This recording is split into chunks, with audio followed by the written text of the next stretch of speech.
Combination colour बन चुका है यहाँ पे।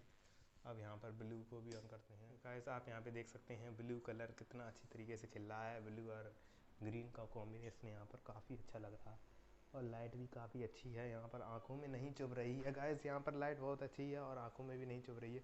देखने में क्या मस्त फील आ रहा है। चलिए अब यहाँ पर रेड लाइट भी जलाते हैं। देखिए गाइस कितना रेड कलर यहाँ पे बहुत ही अच्छी तरीके से यहाँ पे खिल रहा है। आप इसको घर पर बना सकते हैं। बहुत ही अच्छा और सस्ता जुगाड़ है। दिवाली के लिए काफ़ी अच्छा दिख रहा है यहाँ पे ये डेकोरेशन वाला लैम्प। आप इसको दीवार पर भी टांग सकते हैं, लगा सकते हैं। अगर वीडियो अच्छा लगा हो तो हमारे चैनल को सब्सक्राइब कर दीजिए। और अगर आप भी नए नए वीडियो चाहते हैं इसी प्रकार से मेकिंग की तो प्लीज़ फ्रेंड्स हमारे चैनल को सब्सक्राइब कर दीजिए। थोड़ा सपोर्ट प्राय बनाए रखिए। चलिए मिलते हैं अगली वीडियो में, तब तक के लिए बाय बाय, जय हिंद, नमस्कार।